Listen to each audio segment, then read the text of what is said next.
Hi everyone, मैं हूँ दीपक कुमार चौधरी। इस एमसीक्यू सीरीज़ में हम जनवरी 2021 के सभी महत्वपूर्ण घटनाओं पर मल्टीपल चॉइस क्वेश्चंस का प्रैक्टिस करेंगे।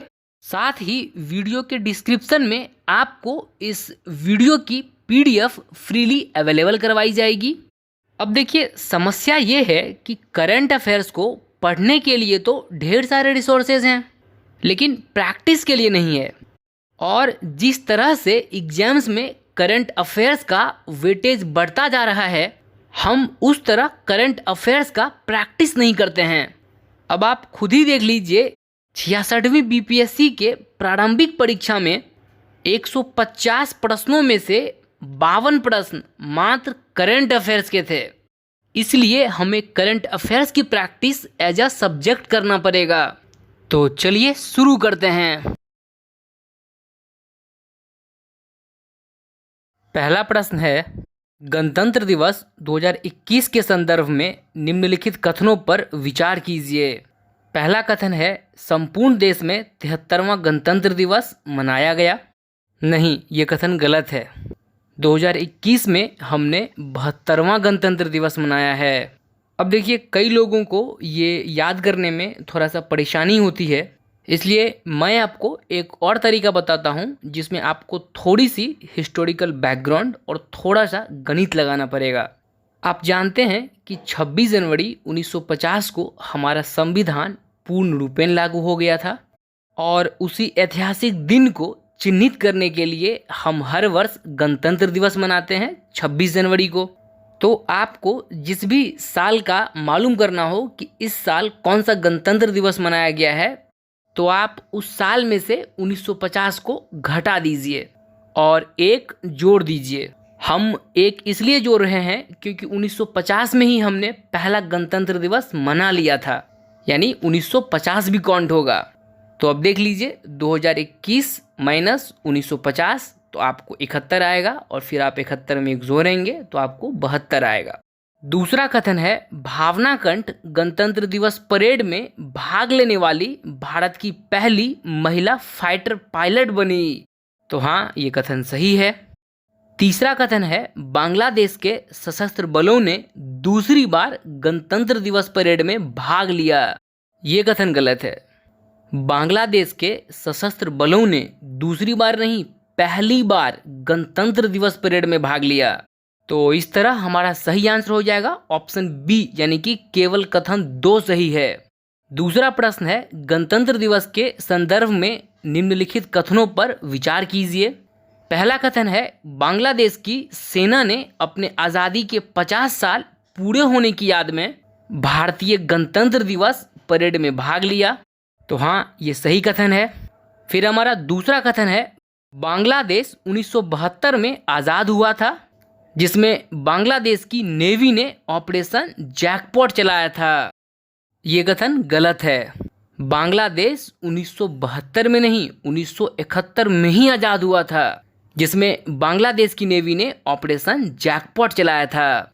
तो इस तरह इसका सही आंसर हो जाएगा ऑप्शन ए। अब देखते हैं तीसरा प्रश्न, देश भर में शुभारंभ पल्स पोलियो अभियान 2021 के संदर्भ में निम्नलिखित कथनों पर विचार कीजिए। पहला कथन है, 7 वर्ष से कम आयु के बच्चों को पोलियो की खुराक पिलाई जाती है। नहीं, ये कथन गलत है, क्योंकि पोलियो की खुराक 5 वर्ष से कम आयु के बच्चों को पिलाई जाती है। राष्ट्रपति रामनाथ कोविंद ने 5 वर्ष से कम आयु के बच्चों को पोलियो की खुराक पिलाकर पल्स पोलियो अभियान 2021 की शुरुआत की। दूसरा कथन है, पोलियो एक प्रकार की संक्रामक बीमारी है, जिससे प्रभावित व्यक्ति की रीढ़ की हड्डी की तंत्रिका कोशिकाएं नष्ट हो जाती है। ये कथन सही है। तो इस तरह इसका सही आंसर हो जाएगा ऑप्शन बी, यानी कि केवल कथन 2 सही है। अब देखते हैं चौथा प्रश्न, प्रबुद्ध भारत पत्रिका के संदर्भ में निम्नलिखित कथनों पर विचार कीजिए। पहला कथन है, इस पत्रिका की शुरुआत स्वामी विवेकानंद के मार्गदर्शन में हुई थी। हाँ, ये कथन सही है।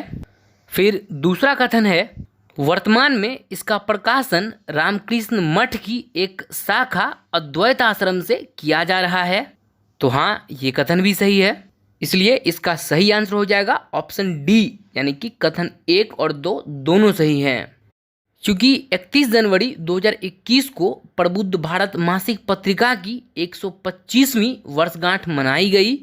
आपको बता दें कि इस पत्रिका में बाल गंगाधर तिलक, नेताजी सुभाष चंद्र बोस, पूर्व राष्ट्रपति सर्वपल्ली राधाकृष्णन, श्री अरबिंदो, सिस्टर निवेदिता जैसे महान हस्तियों ने योगदान दिया है। अब देखते हैं 5वां प्रश्न। 16वें प्रवासी दिवस के संदर्भ में निम्नलिखित कथनों पर विचार कीजिए। पहला कथन है, इस सम्मेलन की थीम थी आत्मनिर्भर भारत में सम्मान। नहीं, ये कथन गलत है। इस सम्मेलन की थीम आत्मनिर्भर भारत में योगदान थी, यानी कंट्रीब्यूटिंग टू आत्मनिर्भर भारत।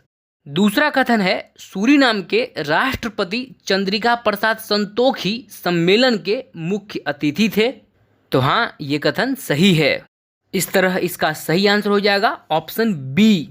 अब देखिए, 16वें प्रवासी भारतीय दिवस सम्मेलन का आयोजन 9 से 10 जनवरी 2021 तक वर्चुअल फॉर्मेट यानी कि ऑनलाइन फॉर्मेट में किया गया। इस सम्मेलन का उद्घाटन प्रधानमंत्री नरेंद्र मोदी ने किया। इसके बाद देखिए, यहाँ से 2 और प्रश्न बनते हैं। पहला, प्रवासी दिवस मनाने का उद्देश्य क्या है, और दूसरा, प्रवासी दिवस की ऐतिहासिक पृष्ठभूमि क्या है। तो देखिए, प्रवासी भारतीय दिवस मनाने का उद्देश्य है विदेश में रहने वाले भारतीय समुदाय का भारत सरकार के साथ संबंधों को मजबूत करना, यानी उन्हें उनकी जड़ों के साथ फिर से जोड़ना। और प्रवासी भारतीय दिवस मनाने की ऐतिहासिक पृष्ठभूमि है क्योंकि इसी ऐतिहासिक 9 जनवरी के दिन वर्ष 1915 में राष्ट्रपिता महात्मा गांधी भारतीय स्वतंत्रता संग्राम का नेतृत्व करने के लिए दक्षिण अफ्रीका से भारत लौटे थे। अब देखते हैं 6ठा प्रश्न। भारत का कौन सा जिला 100% साक्षरता वाला पहला जिला बन गया है। तो इसका सही आंसर हो जाएगा ऑप्शन डी, यानी कि देहरादून। अब देखते हैं 7वां प्रश्न। 51वें भारतीय अंतर्राष्ट्रीय फिल्म महोत्सव के संदर्भ में निम्नलिखित कथनों पर विचार कीजिए। पहला कथन है, इस महोत्सव में फोकस कंट्री का दर्जा श्रीलंका को दिया गया। नहीं, ये कथन गलत है। फोकस कंट्री का दर्जा बांग्लादेश को दिया गया है। अब देखिए, इस महोत्सव में कंट्री इन फोकस एक विशेष खंड होता है जिसमें उस देश की सिनेमा में उत्कृष्टता और सिनेमा में उसके योगदान को सम्मानित किया जाता है। दूसरा कथन है, विश्वजीत चटर्जी को भारतीय व्यक्तित्व पुरस्कार India personality of the year award से सम्मानित किया गया। तो हाँ, ये कथन सही है। इस तरह इसका सही आंसर हो जाएगा ऑप्शन ए, यानी कि केवल कथन 2 सही है। अब देखिए, भारत का 51वां अंतर्राष्ट्रीय फिल्म महोत्सव गोवा के पणजी में संपन्न हुआ। प्रतिवर्ष इस महोत्सव का आयोजन गोवा में ही किया जाता है। अब देखिए, यहाँ से एक प्रश्न और बनता है कि इस महोत्सव का आयोजन किनके द्वारा किया जाता है। तो भारतीय अंतर्राष्ट्रीय फिल्म महोत्सव का आयोजन केंद्रीय सूचना व प्रसारण मंत्रालय, फिल्म महोत्सव निदेशालय तथा गोवा सरकार के द्वारा किया जाता है। अब देखते हैं 8वां प्रश्न। राष्ट्रपति रामनाथ कोविंद ने निर्वाचन आयोग के किस वेब रेडियो को लॉन्च किया है। तो इसका सही आंसर हो जाएगा ऑप्शन सी, यानी कि हेलो वोटर्स। अब देखिए, यहाँ से एक चीज़ और याद रखिएगा, वर्तमान में भारत के मुख्य निर्वाचन आयुक्त हैं श्री सुशील चंद्रा और इनके पहले थे सुनील अरोरा। अब देखते हैं 9वां प्रश्न। निम्नलिखित कथनों पर विचार कीजिए। पहला कथन है, 16 जनवरी 2021 को प्रधानमंत्री नरेंद्र मोदी ने दुनिया के सबसे बड़े कोविड-19 टीकाकरण अभियान का शुभारंभ किया। तो हाँ, ये कथन सही है। फिर दूसरा स्टेटमेंट है, प्रत्येक लाभार्थी को टीके की 2 खुराक दी जानी है। दोनों खुराक के बीच लगभग 2 माह का अंतराल होगा। नहीं, ये कथन गलत है। टीके की दोनों खुराक के बीच मात्र 1 माह का अंतराल होगा। फिर तीसरा कथन है, कोवैक्सीन को भारत बायोटेक द्वारा भारतीय चिकित्सा अनुसंधान परिषद के साथ मिलकर स्वदेशी रूप से विकसित किया गया है। तो हाँ, ये कथन भी सही है। तो इस तरह इसका सही आंसर हो जाएगा ऑप्शन बी, यानी कि केवल कथन 1 और 3 सही है। अब देखिए, प्रधानमंत्री नरेंद्र मोदी ने, आप डेट को याद रखिए, 16 जनवरी 2021 को वीडियो कॉन्फ्रेंसिंग के माध्यम से दुनिया के सबसे बड़े कोविड-19 टीकाकरण अभियान का शुभारंभ किया। इस अभियान के पहले चरण में 3 करोड़ लोगों को टीका लगाया जाएगा, जबकि दूसरे चरण में 30 करोड़ लोगों को टीका लगाया जाना है। इसके अलावा भारत में अभी तक 2 टीकों को आपातकाल इस्तेमाल के लिए मंजूरी मिला है। कोवैक्सीन के बारे में तो हमने देख लिया, और दूसरी कोरोना की वैक्सीन है कोविशील्ड। ऑक्सफोर्ड की इस कोरोना वैक्सीन के उत्पादन के लिए सीरम इंस्टीट्यूट ऑफ इंडिया ने एस्ट्रेजेनेका के साथ समझौता किया है। अब देखते हैं 10वां प्रश्न। भारतीय सेना दिवस के संदर्भ में निम्नलिखित कथनों पर विचार कीजिए। पहला कथन है, यह 16 जनवरी को मनाया जाता है। नहीं, यह कथन गलत है। भारतीय सेना दिवस 15 जनवरी को मनाया जाता है। दूसरा कथन है, इसी दिन 1947 में जनरल के.एम. करियप्पा ने भारतीय सेना की कमान संभाली थी। नहीं, ये कथन भी गलत है। इसलिए इसका सही आंसर हो जाएगा ऑप्शन सी, ना तो 1 और ना ही 2। अब देखिए, भारतीय सेना ने 15 जनवरी 2021 को अपना 73वां सेना दिवस मनाया है, चूँकि इसी दिन 1949 ईस्वी में जनरल के.एम. करियप्पा ने अंतिम British commander in chief general sir butcher से सेना की कमान संभाली थी। अब देखिए, यहाँ पर कंफ्यूज मत होइएगा, चूँकि सेना दिवस 1949 से मनाया जा रहा है, इसीलिए यह 2021 में 73वां सेना दिवस है, और हम गणतंत्र दिवस 26 जनवरी 1950 से मना रहे हैं, इसीलिए हम 2021 में अपना 72वां गणतंत्र दिवस मनाए हैं। अब देखते हैं 11वां प्रश्न। प्रधानमंत्री कौशल विकास योजना 3.0 का शुभारंभ किया गया। तो इसका सही आंसर हो जाएगा ऑप्शन सी, यानी कि 15 जनवरी 2021। अब देखते हैं 12वां प्रश्न। नेशनल मेट्रोलॉजी कॉन्क्लेव 2021 के विषय में निम्नलिखित कथनों पर विचार कीजिए। पहला कथन है, इस कॉन्क्लेव का विषय था metrology for the inclusive growth of the nation. तो हाँ, ये कथन सही है। फिर दूसरा कथन है, इस सम्मेलन में भारतीय निर्देशक द्रव्य और नेशनल एटॉमिक टाइम स्केल राष्ट्र को समर्पित किया गया। तो हाँ, ये कथन भी सही है। इसलिए इसका सही आंसर हो जाएगा ऑप्शन डी, यानी 1 और 2 दोनों सही हैं। अब देखते हैं 13वां प्रश्न। प्रधानमंत्री नरेंद्र मोदी ने देश के 6 राज्यों में लाइट हाउस प्रोजेक्ट का शिलान्यास किया। निम्नलिखित में से कौन सा राज्य उसमें शामिल नहीं है? तो इसका सही आंसर हो जाएगा ऑप्शन बी, यानी कि बिहार। इन 6 राज्यों में शामिल है उत्तर प्रदेश, गुजरात, मध्य प्रदेश, तमिलनाडु, झारखंड और त्रिपुरा। आइए अब देखते हैं 14वां प्रश्न। निम्नलिखित कथनों पर विचार कीजिए। रिपब्लिकन पार्टी के जो बाइडेन अमेरिका के 46वें राष्ट्रपति बने। नहीं, ये कथन गलत है। अब देखिए, जो बाइडेन अमेरिका के 46वें राष्ट्रपति तो बने, लेकिन वो रिपब्लिकन नहीं, डेमोक्रेटिक पार्टी के हैं। रिपब्लिकन पार्टी के राष्ट्रपति थे डोनाल्ड ट्रंप। दूसरा कथन है, भारतीय मूल की कमला हैरिस अमेरिका की पहली महिला, पहली अश्वेत और 49वां उपराष्ट्रपति बनी। तो हाँ, ये कथन सही है। तीसरा कथन है, जॉर्ज वाशिंगटन अमेरिका के पहले राष्ट्रपति थे। हाँ, ये कथन भी सही है। इस तरह इसका सही आंसर हो जाएगा ऑप्शन ए, यानी कि केवल कथन 2 और 3 सही है। अब देखते हैं 15वां प्रश्न। अंतर्राष्ट्रीय हवाई परिवहन संघ द्वारा जारी हेनले पासपोर्ट इंडेक्स 2021 के संदर्भ में निम्नलिखित कथनों पर विचार कीजिए। पहला कथन है, इस रैंकिंग में भारत को 86वां स्थान मिला है। नहीं, ये कथन गलत है। इस रैंकिंग में भारत को 85वां स्थान मिला है। दूसरा कथन है जापान लगातार तीसरे वर्ष दुनिया की सबसे शक्तिशाली पासपोर्ट होने की सूची में फिर से पहला स्थान हासिल किया है। तो हाँ, ये कथन सही है।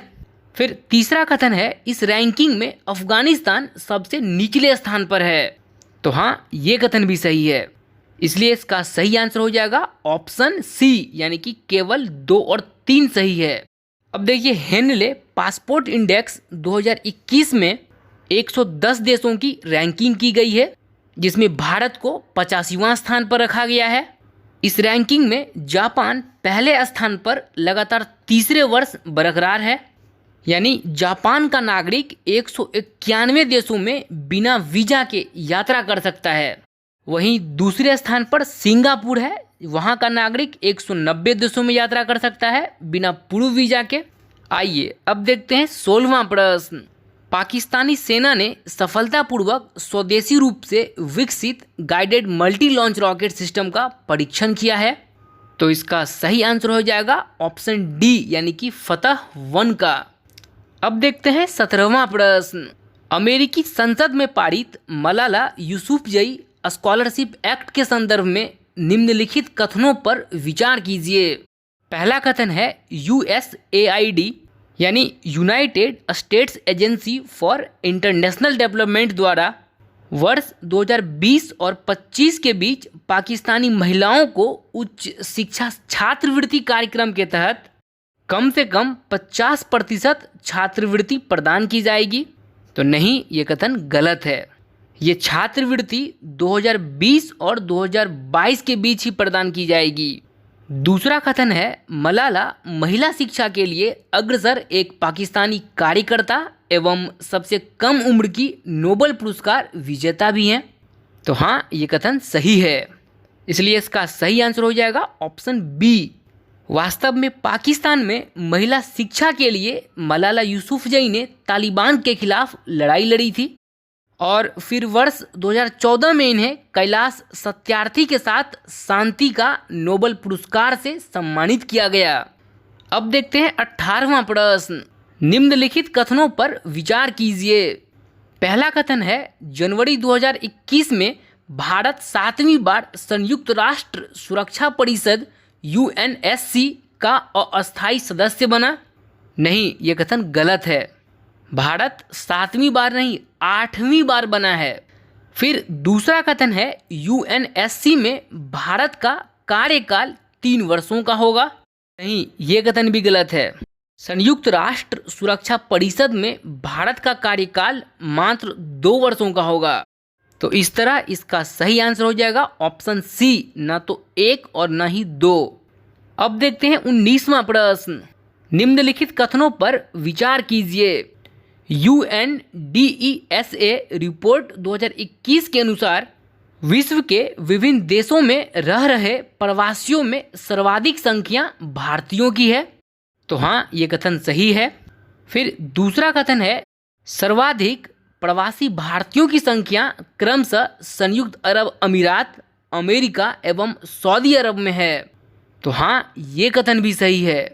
इस तरह इसका सही आंसर हो जाएगा ऑप्शन डी, यानी कि 1 और 2 दोनों सही हैं। अब देखते हैं 20वां प्रश्न। पूर्व अमेरिकी राष्ट्रपति डोनाल्ड ट्रंप के बारे में निम्नलिखित कथनों पर विचार कीजिए। पहला कथन है एक ही कार्यकाल में 2 बार महाभियोग का सामना करने वाले अमेरिका के पहले राष्ट्रपति बने। तो हाँ, सही है। दूसरा कथन है अपने कार्यकाल के अंतिम दिनों में क्यूबा को आतंकवाद का समर्थन देने वाला देश घोषित किया। तो हाँ, ये कथन भी सही है। इसलिए इसका सही आंसर हो जाएगा ऑप्शन डी, यानी कि 1 और 2 दोनों कथन सही है।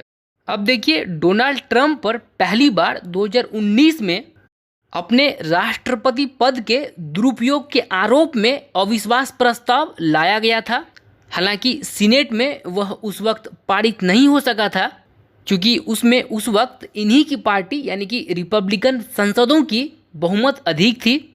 लेकिन अब दूसरी बार 11 जनवरी 2021 को डेमोक्रेटिक सांसदों द्वारा फिर से महाभियोग लाया गया है।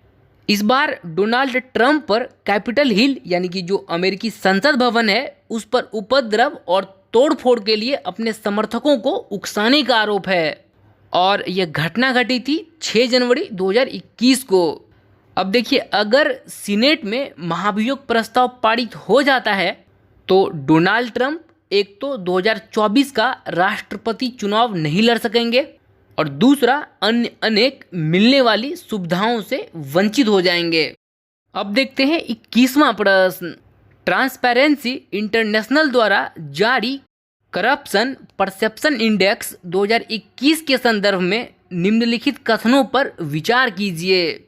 पहला कथन है, इस सूचकांक में 180 देशों में भारत का स्थान 86वां है, जबकि 2019 के सूचकांक में भारत का स्थान 80वां था। तो हाँ, ये कथन सही है। यानी इस रिपोर्ट के अनुसार वर्ष 2019 से 20 में भारत में भ्रष्टाचार बढ़ गया है। फिर दूसरा कथन है, इस सूचकांक में जापान और फिनलैंड संयुक्त रूप से पहले स्थान पर है, तो वहीं सोमालिया और दक्षिण सूडान सबसे निचले स्थान पर है। नहीं, ये कथन गलत है। इस सूचकांक में पहले स्थान पर न्यूजीलैंड और डेनमार्क संयुक्त रूप से है। इस तरह इसका सही आंसर हो जाएगा ऑप्शन ए, यानी कि केवल एक सही है। अब देखते हैं 22वां प्रश्न। ओपन स्काईज ट्रीटी के संदर्भ में निम्नलिखित कथनों पर विचार कीजिए। पहला कथन है, हाल ही में रूस ने इस ट्रीटी से अलग होने की घोषणा की है। तो हाँ, ये कथन सही है। दूसरा कथन है, यह संधि सदस्य देशों के असैन्य विमान को एक दूसरे के सैन्य प्रतिष्ठानों के ऊपर से उड़ने की इजाज़त देती है। तो हाँ, ये कथन भी सही है। इस तरह इसका सही आंसर हो जाएगा ऑप्शन डी, यानी कि कथन 1 और 2 दोनों सही हैं। अब देखते हैं 23वां प्रश्न।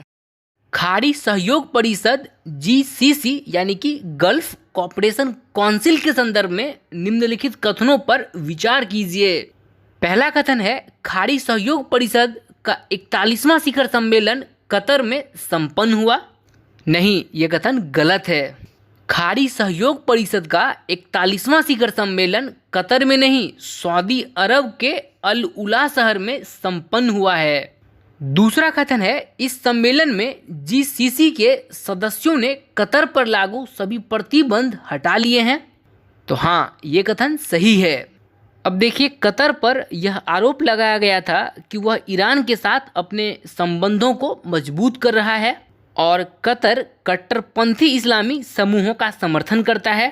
फिर इस सिलसिले में 2017 में सऊदी अरब और उसके सहयोगी देश कतर के साथ अपने संबंधों को समाप्त करते हुए कतर के खिलाफ संपूर्ण यानी कि जल भी, हवाई भी और भूमि संबंधी भी नाकाबंदी लागू कर दी थी।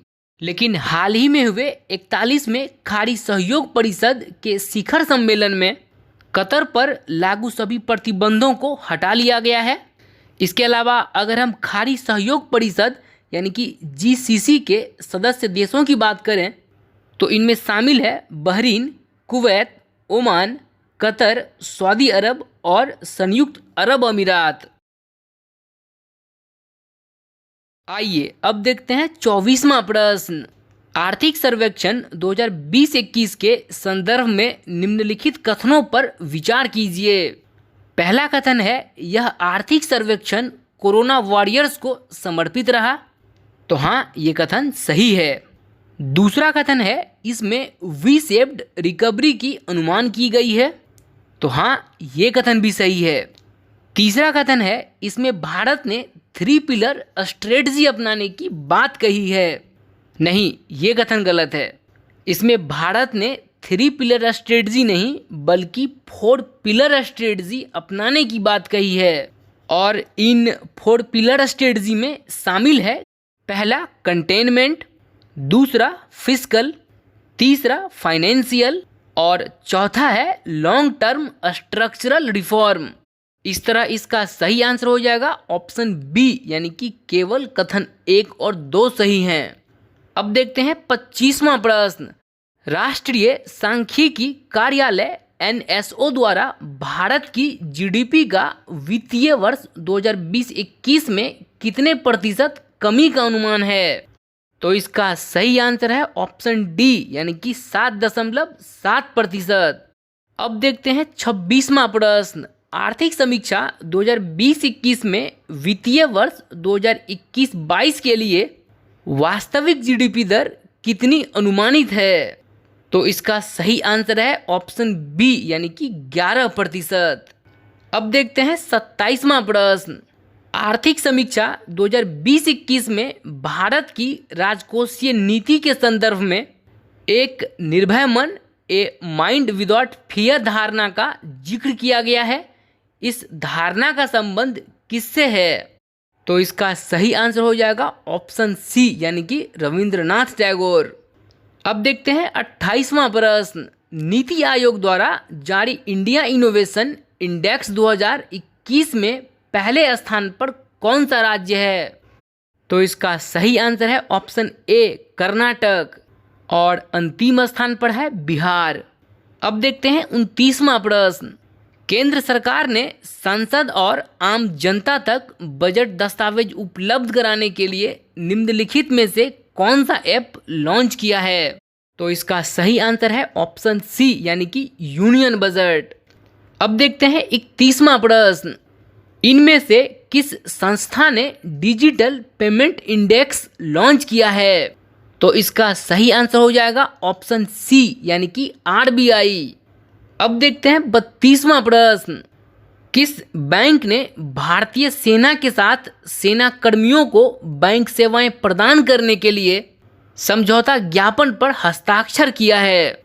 तो इसका सही आंसर हो जाएगा ऑप्शन बी यानी कि बंधन बैंक। आइए अब देखते हैं 33वां प्रश्न। राष्ट्रीय बालिका दिवस के संदर्भ में निम्न कथनों पर विचार कीजिए। पहला कथन है यह दिवस 24 जनवरी को मनाया जाता है। तो हाँ, ये कथन सही है। फिर दूसरा कथन है इस मौके पर सृष्टि गोस्वामी को एक दिन के लिए उत्तराखंड का मुख्यमंत्री बनाया गया। हाँ, ये कथन भी सही है। इसके बाद तीसरा कथन है सृष्टि गोस्वामी को एक दिन का मुख्यमंत्री बनाने का उद्देश्य बालिकाओं को प्रशासनिक सेवाओं का अनुभव देना है। नहीं, ये कथन गलत है। सृष्टि गोस्वामी को एक दिन का मुख्यमंत्री बनाने का उद्देश्य बालिकाओं यानी कि लड़कियों के सशक्तिकरण को बढ़ावा देना है।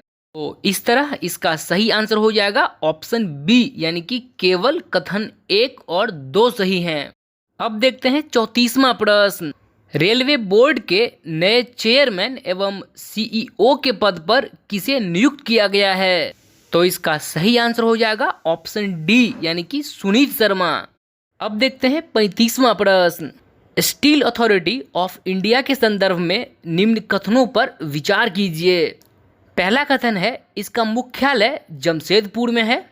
नहीं, ये कथन गलत है। स्टील अथॉरिटी ऑफ इंडिया का मुख्यालय दिल्ली में है। दूसरा कथन है इसके नए अध्यक्ष के रूप में सोमा मंडल को नियुक्त किया गया है। तो हाँ, ये कथन सही है। फिर तीसरा कथन है सोमा मंडल इस निकाय में इस पद पर नियुक्त होने वाली दूसरी महिला है। नहीं, ये कथन गलत है। सोमा मंडल इस निकाय में इस पद पर नियुक्त होने वाली पहली महिला है। तो इस तरह इसका सही आंसर हो जाएगा ऑप्शन सी यानी कि केवल कथन 2 सही है। अब देखते हैं 36वां प्रश्न। निम्नलिखित कथनों पर विचार कीजिए। पहला कथन है वर्तमान समय में भारत में 28 राज्य और 8 केंद्र शासित प्रदेश हैं। तो हाँ, ये कथन सही है। फिर दूसरा कथन है 2014 में तेलंगाना भारत का 28वां राज्य बना था। नहीं, ये कथन गलत है। तेलंगाना 2014 में भारत का 29वां राज्य बना था। अब देखते हैं तीसरा कथन। हिमा कोहली तेलंगाना उच्च न्यायालय की पहली महिला मुख्य न्यायाधीश बनी है। तो हाँ, ये कथन सही है।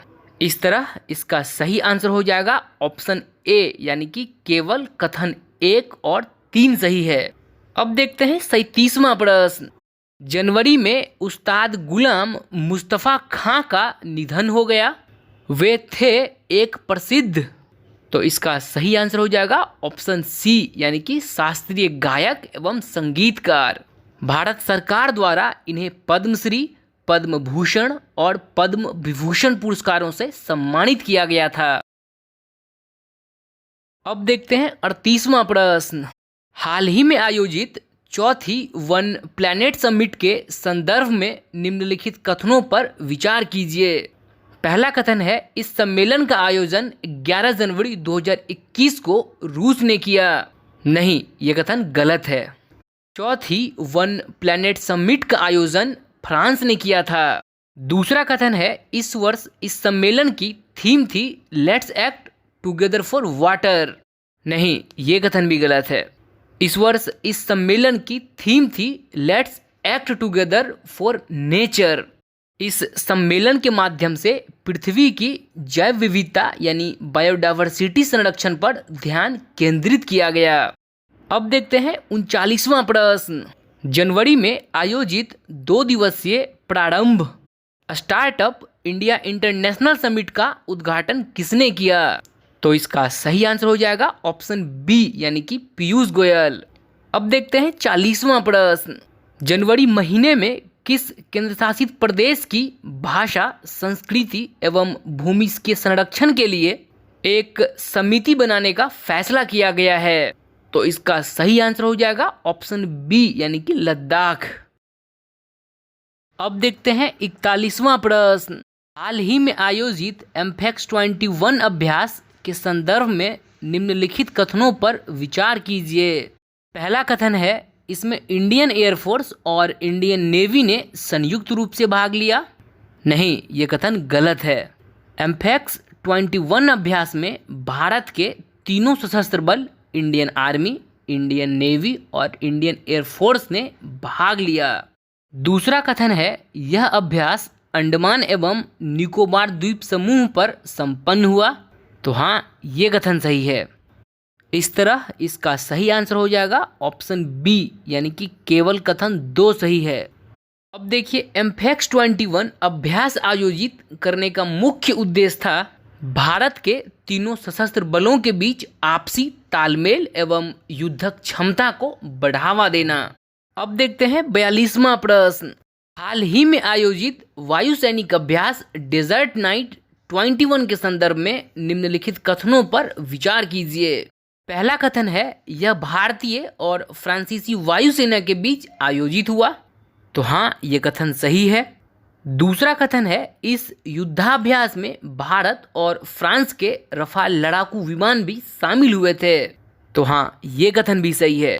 इस तरह इसका सही आंसर हो जाएगा ऑप्शन सी यानी कि कथन 1 और 2 दोनों सही हैं। अब देखते हैं 43वां प्रश्न। जनवरी महीने में भारतीय तटीय रक्षा अभ्यास सी विजिल 21 का कौन सा संस्करण संपन्न हुआ? तो इसका सही आंसर है ऑप्शन बी यानी कि दूसरा संस्करण। अब देखिए, सी विजिल भारत का सबसे बड़ा तटीय रक्षा अभ्यास है। सी विजिल रक्षा अभ्यास जनवरी 2019 से हर 2 साल के बाद आयोजित की जाती है। अब देखते हैं 44वां प्रश्न। जनवरी 2021 में नेपाल ने लोअर अरुण पनबिजली परियोजना का ठेका भारत के किस संस्था को देने का निर्णय लिया? तो इसका सही आंसर है ऑप्शन सी यानी कि सतलुज जल विद्युत निगम। अब देखते हैं 45वां प्रश्न। रतले पनबिजली परियोजना की आधारशिला प्रधानमंत्री नरेंद्र मोदी ने किस नदी पर रखी है? तो इसका सही आंसर हो जाएगा ऑप्शन डी यानी कि चिनाब नदी। अब देखते हैं 46वां प्रश्न। 26 जनवरी 2021 को 72वें गणतंत्र दिवस के अवसर पर घोषित पद्म पुरस्कारों के संदर्भ में निम्नलिखित कथनों पर विचार कीजिए। पहला कथन है, इस वर्ष 7 पद्म विभूषण पुरस्कारों की घोषणा की गई। तो हाँ, ये कथन सही है। इस वर्ष 7 पद्म विभूषण, 10 पद्म भूषण और 102 पद्मश्री पुरस्कारों की घोषणा की गई है। दूसरा कथन है, जापान के पूर्व प्रधानमंत्री शिंजो आबे को सार्वजनिक मामले के लिए पद्म भूषण पुरस्कार देने की घोषणा की गई। नहीं, यह कथन गलत है। जापान के पूर्व प्रधानमंत्री शिंजो आबे को सार्वजनिक मामले के लिए पद्म विभूषण पुरस्कार देने की घोषणा की गई है। तो इस तरह इसका सही आंसर हो जाएगा ऑप्शन ए, यानी कि केवल कथन एक सही है। अब देखते हैं 47वां प्रश्न। उस भारतीय गणितज्ञ का नाम बताइए जो माइकल एवं शीला हेल्ड पुरस्कार के संयुक्त विजेता हैं। तो इसका सही आंसर हो जाएगा ऑप्शन बी, यानी कि निखिल श्रीवास्तव। निखिल श्रीवास्तव को यह पुरस्कार एडम मार्कस और डैनियल स्पीलमैन के साथ संयुक्त रूप से कैडिसन सिंगर समस्या और रामानुजन ग्राफ से संबंधित सवालों को हल करने के लिए दिया गया है। अब देखते हैं 48वां प्रश्न। ऑल इंडिया चेस फेडरेशन के नए अध्यक्ष कौन बने हैं? तो इसका सही आंसर हो जाएगा ऑप्शन सी, यानी कि संजय कपूर। और वहीं सचिव के पद पर भरत सिंह चौहान अभी भी बरकरार हैं। अब देखते हैं 49वां प्रश्न। 19 जनवरी 2021 को भारत ने किस टीम को हराकर बॉर्डर गवास्कर ट्रॉफी जीता? तो इसका सही आंसर हो जाएगा ऑप्शन ए, यानी कि ऑस्ट्रेलिया। अब देखते हैं 50वां प्रश्न। ऑल इंडिया फुटबॉल फेडरेशन का पहला उप महासचिव किसे नियुक्त किया गया है? तो इसका सही आंसर हो जाएगा अभिषेक यादव। अब देखते हैं 51वां प्रश्न। एशियाई क्रिकेट परिषद एसीसी के नए अध्यक्ष के रूप में किसे नियुक्त किया गया है? तो इसका सही आंसर हो जाएगा ऑप्शन सी, यानी कि जय शाह। अब देखते हैं 52वां प्रश्न। 23 जनवरी 2021 को नेताजी सुभाष चंद्र बोस का 125वां जयंती किस दिवस के रूप में मनाया गया? तो इसका सही आंसर हो जाएगा ऑप्शन बी, यानी कि पराक्रम दिवस। अब देखते हैं 53वां प्रश्न। 12 जनवरी 2021 को स्वामी विवेकानंद की जयंती मनाई गई। इस महोत्सव की थीम क्या थी? तो इसका सही आंसर हो जाएगा ऑप्शन सी, यानी कि युवा उत्साह नए भारत का। अब देखते हैं 54वां प्रश्न। द प्रेसिडेंशियल ईयर्स 2012 टू 17 किसकी आत्मकथा है? तो इसका सही आंसर हो जाएगा ऑप्शन डी, यानी कि प्रणब मुखर्जी की। अब देखिए, इस आत्मकथा में उन्होंने 2012 से 2017 के बीच राष्ट्रपति के पद पर रहते हुए दो अलग अलग कार्यकाल यानी प्रधानमंत्री मनमोहन सिंह एवं प्रधानमंत्री नरेंद्र मोदी के साथ उन्होंने अपने सौहार्दपूर्ण संबंधों का उल्लेख किया है। अब देखते हैं 55वां प्रश्न। By a many happy accident recollection of life पुस्तक किसने लिखी है? तो इसका सही आंसर हो जाएगा ऑप्शन ए, यानी कि हामिद अंसारी। इस पुस्तक में उन्होंने अपने राजनीतिक जीवन के महत्वपूर्ण घटनाओं को एक श्रृंखला में उल्लेखित किया है। अब देखते हैं 56वां प्रश्न। राइट अंडर आवर नोज पुस्तक किसने लिखी है? तो इसका सही आंसर हो जाएगा ऑप्शन सी, यानी कि आर गिरिधरन। ये रिजर्व बैंक के वर्तमान में महाप्रबंधक हैं। अब देखिए, राइट अंडर आवर नोज वास्तव में एक उपन्यास है जिसमें एक हत्यारा पुलिस के आसपास से एक वैज्ञानिक की हत्या कर देता है और फोरेंसिक को पीछे छोड़ देता है। अब देखते हैं 57वां प्रश्न। ट्रांस फैट्स के विषय में निम्नलिखित कथनों पर विचार कीजिए। पहला कथन है, इसके सेवन से मस्तिष्क रोग की संभावना बढ़ जाती है। नहीं, ये कथन गलत है। ट्रांस फैट्स के सेवन से हृदय रोग की संभावना बनती है। दूसरा कथन है, FSSAI यानी food safety and standards authority of India ने 2021 से ट्रांस फैट्स को 3% कम करने की बात कही है। नहीं, ये कथन भी गलत है। FSSAI ने 2% ट्रांस फैट्स को कम करने की बात कही है, यानी इससे पहले 5% तक ट्रांस फैट अलाउ था, लेकिन अब 2% कम हो जाएगा। यानी वर्तमान में खाद्य पदार्थों में मात्र 3% तक ट्रांस फैट हो सकता है। इसका सही आंसर हो जाएगा ऑप्शन डी। अब देखते हैं 58वां प्रश्न। भारतीय सेना में नवनिर्मित ह्यूमन राइट सेल्स का पहला प्रमुख किसे नियुक्त किया गया है? तो इसका सही आंसर हो जाएगा ऑप्शन डी यानी कि गौतम चौहान। भारतीय सेना की यह ह्यूमन राइट्स सेल सेना पर लगने वाले मानवाधिकार उल्लंघन के आरोपों की जांच करेगी। अब देखते हैं 59वां प्रश्न। महिला T20 क्रिकेट में सबसे तेज शतक लगाने वाली क्रिकेटर बन गई है। तो इसका सही आंसर हो जाएगा ऑप्शन बी यानी कि सोफी डिवाइन। अब देखिए ये न्यूजीलैंड की कप्तान है जिन्होंने अपने घरेलू सुपर स्मैश कंपटीशन में केवल 36 गेंदों में शतक लगाया है। अब देखते हैं 60वां प्रश्न। इंडोनेशिया में मिले विश्व की सबसे पुरानी गुफा चित्रकारी के विषय में निम्नलिखित कथनों पर विचार कीजिए। पहला कथन है यह पेंटिंग इंडोनेशिया के सुलावेसी द्वीप पर पाई गई है। तो हाँ, ये कथन सही है। दूसरा कथन है इस पेंटिंग में एक जंगली भालू का चित्र दिखाया गया है। नहीं, ये कथन गलत है। इस पेंटिंग में एक जंगली सूअर का चित्र दिखाया गया है। तो इस तरह इसका सही आंसर हो जाएगा ऑप्शन ए यानी कि केवल कथन एक सही है। अब देखते हैं 61वां प्रश्न। निम्नलिखित कथनों पर विचार कीजिए। प्रधानमंत्री श्री नरेंद्र मोदी को सोमनाथ मंदिर ट्रस्ट का अध्यक्ष नियुक्त किया गया है। तो हाँ, ये कथन सही है। दूसरा कथन है आर्थिक रूप से कमजोर विद्यार्थियों के लिए उत्तर प्रदेश में वन स्कूल वन IAS योजना की शुरुआत की गई। नहीं, ये कथन गलत है। वन स्कूल वन IAS योजना की शुरुआत केरल में की गई है और उत्तर प्रदेश में अभ्युदय योजना चल रहा है। इस तरह इसका सही आंसर हो जाएगा ऑप्शन ए यानी कि केवल कथन एक सही है।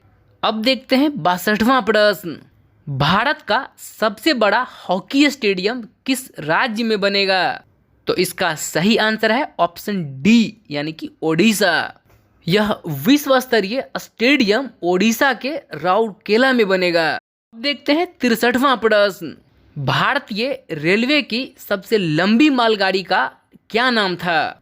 तो इसका सही आंसर हो जाएगा ऑप्शन डी यानी कि वासुकी।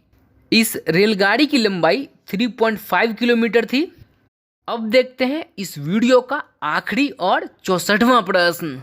गणतंत्र दिवस परेड 2021 में भाग लेने वाली किस राज्य की झांकी को सबसे अच्छी झांकी का पुरस्कार मिला है? तो इसका सही आंसर हो जाएगा ऑप्शन ए यानी कि उत्तर प्रदेश। और उत्तर प्रदेश की इस झांकी में अयोध्या में बन रहे राम मंदिर के मॉडल को प्रस्तुत किया गया था।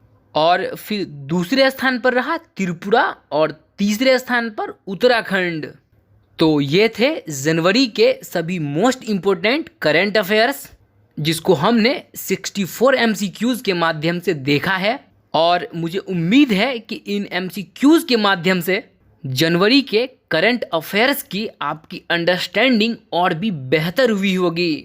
आखिरी चीज़, इस चैनल पर माइंड मैपिंग की मदद से हिस्ट्री एवं कुछ मिसलेनियस टॉपिक्स के ऊपर वीडियोस बनाए जा चुके हैं जिसे आप प्लेलिस्ट से फॉलो कर सकते हैं। तो इसी के साथ मैं अपनी बात खत्म करता हूँ। Thank you very much for your time and patience.